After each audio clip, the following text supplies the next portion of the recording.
Hi hello ಎಲ್ರಿಗೂ ಸ್ವಾಗತ ಸುಸ್ವಾಗತ. ಇದರಿಂದ ಆಸೆ ಧಾರಾವಾಹಿಯ ಸಂಚಿಕೆ ಏನಾಗಿದೆ ನೋಡೋಣ ಬನ್ನಿ. ಇತ್ತ ಮನೋಜ ಬ್ಯೂಟಿ ಪಾರ್ಲರ್ ಹೋಗಿರ್ತಾನೆ ರೋಹಿಣಿನ ಹುಡುಕೊಂಡು.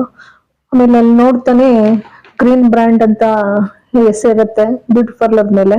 ಇದೇನಿದು ಅಮ್ಮನ ಹೆಸರಿಲ್ಲಲ್ಲ ಅಂತ ಹೇಳಿ ರೋಹಿಣಿ ಇದೇನು ಬ್ರ್ಯಾಂಡ್ ಇದು ಇನ್ನೇನು ಚೇಂಜ್ ಆಗಿದೆಯಲ್ಲ ಅಂತ ಅಂತಾರೆ.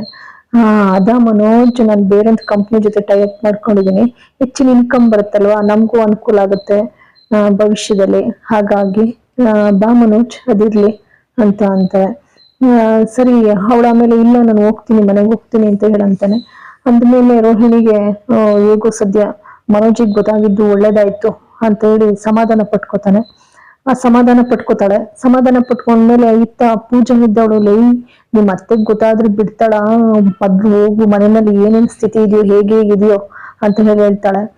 ಹೇಳಿದ್ಮೇಲೆ ಸರಿ ಅವಳು ಆಯ್ತು ಕಣೆ ಮನೆಗೆ ಹೋಗ್ತೀನಿ ಅಂತ ಹೇಳಿ ಹೊರಟು ಬರೋಷ್ಟೊತ್ತಿಗೆ ಅಷ್ಟರಲ್ಲಿ ಮನೋಜ ಬರ್ತಾನೆ. ಮನೋಜ ಮನೆಗೆ ಬಂದೇನೋ, ಅಮ್ಮ ಒಂದು ಗುಡ್ ನ್ಯೂಸ್ ಇದೆ ಕಣಮ್ಮ ಅಂತ ಅಂತಾನೆ.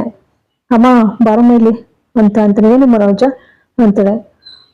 ಅಮ್ಮ ರೋಹಿಣಿ ನೀನು ಬ್ಯೂಟಿ ಪಾರ್ಲರ್ನ ಒಂದು ದೊಡ್ಡ ಕಂಪ್ನಿ ಜೊತೆಗೆ ಬದಲಾಯಿಸ್ಕೊಂಡಿದ್ದಾಳಮ್ಮ.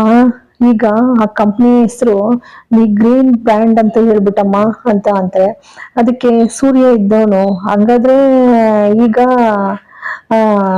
ನೀನ ಊನಂಗಡಿ ಹೆಸರು ಮಾತ್ರ ಸಕ್ಕರೆ ಬೈಲ್ ಹೆಸರು ಇರೋದು, ಹಂಗಾದ್ರೆ ಇದ್ ಬ್ಯೂಟಿ ಪಾರ್ಲರು ಹೊಗೆ ಹಾಕ್ಸ್ಕೊಂಡಂಗೆ ಅಂತ ಅಂತಾನೆ.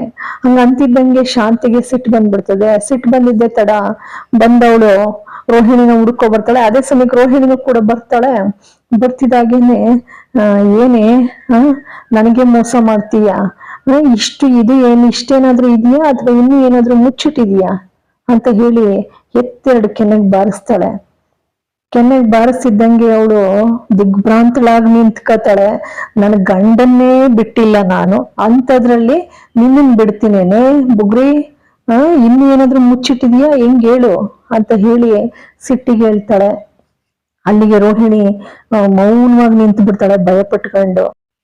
ಅಲ್ಲ ಕಣೆ, ಬ್ಯೂಟಿ ಪಾರ್ಲರ್ಗೋಸ್ಕರ ನಾನು ಹೆಂಗ್ ದುಡ್ಡು ಹೊಂಚಿಸ್ತೆ ಅಂತ ಗೊತ್ತೇನೆ. ಮನೆ ಹಡಬಿಟ್ಟು ನಾನು ದುಡ್ಡು ತಗೋ ಬರ್ಬೇಕಾದ್ರೆ ಫೈನಾನ್ಷಿಯರ್ ಎಲ್ಲ ಕೂಡಾಕಿ ನನ್ನನ್ನ ಇವಳತ್ರ ಅವಮಾನ ಅನುಭವಿಸಿ ಹೊಸಿ ಅವಮಾನ ಊಟ ಮಾಡಿದ್ನೇನೆ ನಾನು. ಎರಡೆರಡ್ತ ಅವಮಾನ ಊಟ ಮಾಡಿದೆ ನಾನು ನಿನ್ನಿಂದಾಗಿ. ಹಿಂಗೆಲ್ಲ ಮಾಡ್ದೇನೆ ಚಿತ್ರಾಂಗದೆ, ಯಾರನ್ನ ಹೇಳಿ ಕೇಳಿ ಮಾಡ್ದೆ. ಏ ಮಲೇಷಿಯಾ, ನಿನ್ ಮದ್ವೆಗ್ ಬಂದಾಗ್ಲಿಂದ ಮಗಳ ತರ ನೋಡ್ಕೊಂಡ್ನಲ್ಲೇ ನೀನ್ ಒಂದ್ 2 ಸತಿಯಿಂದನೂ ಕೂಡ ನಿನ್ನಪ್ಪ ಅಂತ ಬಂದ್ ತಿರುಗು ನೋಡಿಲ್ಲ ನಿನ್ನನ್ನ. ಹಂಗಿದ್ದು ಕೂಡ ನಾನು ಹೆಂಗ್ ನೋಡ್ಕೊಂಡೆ, ಇನ್ನು ಏನಾರ ಮುಚ್ಚಿಟ್ಟಿದ್ಯೋ ಹೆಂಗೆ, ಇನ್ನೇನಾರ ಮುಚ್ಚಿಟ್ಟಿರೋದು ಗೊತ್ತಾಯ್ತು. ನನ್ನ ಹೆಸರು ಶಾಂತಿನೂ ಇದೆ, ಸಕ್ಕರೆನೂ ಇದೆ, ಅದ್ರ ಗುಣದಲ್ಲಿ ಮಾತ್ರ ಇಲ್ಲ ಆಯ್ತಾ. ಯಾಕೆಂದ್ರೆ ಚಾಕುಗೆ ಕೊರಳು ಯಾವುದು ಕುತ್ತಿಗೆ ಯಾವುದು ಗೊತ್ತಾಗೋದಿಲ್ವಂತೆ. ಹಂಗೆ ನನಗೆ ಮೀನಾ ಏನು, ಶ್ರುತಿ ಏನು, ರೋಹಿಣಿ ಏನು ಎಲ್ಲ ಒಂದೇ ನನಗೆ ಆಯ್ತಾ. ತೋರ್ಸ್ಬಿಡ್ತೀನಿ ನನ್ ಬುದ್ಧಿನ ಆಮೇಲೆ. ಹುಷಾರು ಚಿತ್ರಾಂಗದೆ ಅಂತ ಹೇಳಿ ಬೈಗ್ಲಿದ್ ಮಳೆನೆ ಸುರಿಸ್ತಾ ಇರ್ತಾಳೆ.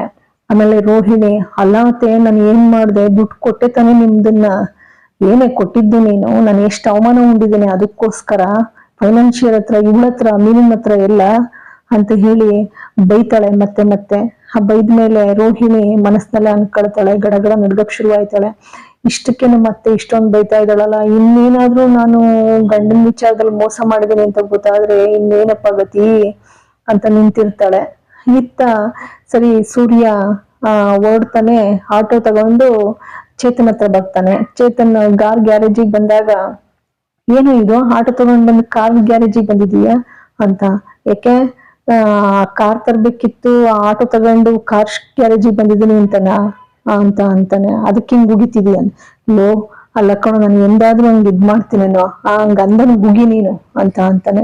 ಅದಕ್ಕೆ ಸೂರ್ಯ ಉಗಿತಾನೆ, ಲೋ ನಾನಂತ ಕೆಲ್ಸ ಮಾಡ್ತೀನೇನೋ ಇದೇನೋ ಅಂತ ಅಂತಾನೆ. ಲೋ ಮಗ ಇರ್ಲಿ, ಸರಿ ನೀನು ಕಾರ್ ತಗೋಬೇಕು ಅಂತ ಇದ್ದಲ್ಲ, ಆ ಕಾರ್ನ ನನ್ ಗೆಳೆಯ ಗಣೇಶ್ ಅಂತ ಹೇಳ್ಬಿಟ್ಟು ಕಣೋ ತಗತಾವನೆ ಅಂತ ಅಂತಾನೆ. ಹೌದೇನೋ ಅಂತ ಅಂತಾನೆ. ಇನ್ನೊಂದ್ 6 ತಿಂಗಳಿಗೆ ಕೇಳೋ ನಾನೇ ತಗೋಬಿಡ್ತೀನಿ. ಇಲ್ಲ ಕಣೋ ಅವ್ನು ಆಲ್ರೆಡಿ ಆಗ್ಲೇ ತಗೊಳಕ್ ಹೋಯ್ತಾವನೆ ಅಂತ ಅಂತಾನೆ. ಇರ್ಲಿ ಬಿಡು, ಯಾರಿಗೂ ಇದೆಯೋ ಅವ್ರಿಗೆ ಸಿಗೋದು ಅಂತ ಅನ್ಕೊಳ್ತಾನೆ. ಅದಕ್ಕೆ ಗಣೇಶ ಯಾರೋ, ಅವನ ಹತ್ರ ಕಾರ್ ಇದೆಯಲ್ಲೋ, ಈ ನಮ್ ಗಣೇಶನ್ ಹತ್ರ ಕಾರ್ ಇದೆಯಲ್ಲ, ಅವನಲ್ಲ ಕಣೋ ಅವನ್ ಫ್ರೆಂಡ್ ಗಜಾನನ. ಅದ್ಯಾರು ಇನ್ನೊಬ್ಬ ಅವನ್ ಫ್ರೆಂಡ್ ಕಣೋ ಗಜಾನನ, ಗಣೇಶ ಅಂತ ಅಂತಾನೆ.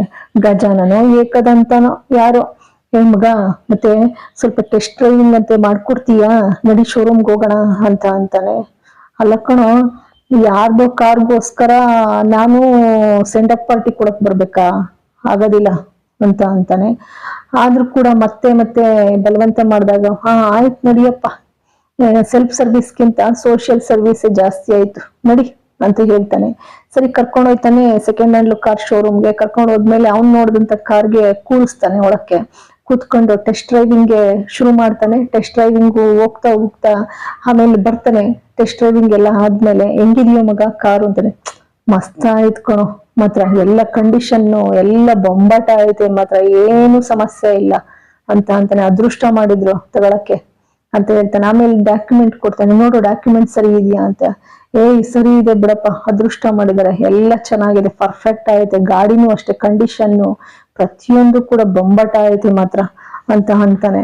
ಅಂದ್ಬಿಟ್ಟು ಸರಿ ಮಗ ಅಂತ ಹೇಳಿ ಅವನ ಅತ್ತ ಹೋಯ್ತಾನೆ. ಅವನ ಅತ್ತ ಹೋದ್ಮೇಲೆ ಇತ್ತ ಮೀನ ಬರ್ತಾಳೆ. ಮೀನ ನೋಡ್ಬಿಟ್ಟು ಏನಮ್ಮ ಬೇಸರ ಮಾಡ್ಕೊತಾವನೆ ಪಾಪ ಅಂತ ಅಂತಾನೆ. ಇರ್ಲಿ ಬಿಡೋಣ, ನಾಳೆ ಹೇಳಿದ್ರಾಯ್ತು, ಏನಾಗೋದಿಲ್ಲ ಅಂತ ಅಂತಾನೆ.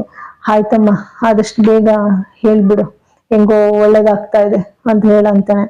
ಆಯ್ತಣ್ಣ, ನಾಳೆ ಎಲ್ಲ ಮುಕ್ತಾಯ ಆಗುತ್ತೆ, ನಾಳೆ ಹೇಳ್ಬಿಡ್ತೀನಿ, ಕಾರು ಕೂಡ ಅವ್ರಿಗೆ ಕೈಗೆ ಬಂದ್ಬಿಡ್ತದೆ ನೀನು ಅಂತ ಹೇಳ್ತಾಳೆ.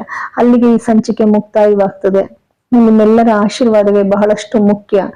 ನೋಡಿ ಎಲ್ಲರೂ ಕೂಡ ಮತ್ತೊಮ್ಮೆ ಮಗದೊಮ್ಮೆ ನೋಡಿ. ಅನಂತ ಧನ್ಯವಾದಗಳು ನಿಮಗೆ. ಸಬ್ಸ್ಕ್ರೈಬ್ ಮಾಡಿ, ಶೇರ್ ಮಾಡಿ, ಲೈಕ್ ಕೊಡಿ. ಮತ್ತೊಮ್ಮೆ ಮಗದೊಮ್ಮೆ ಧನ್ಯವಾದಗಳು.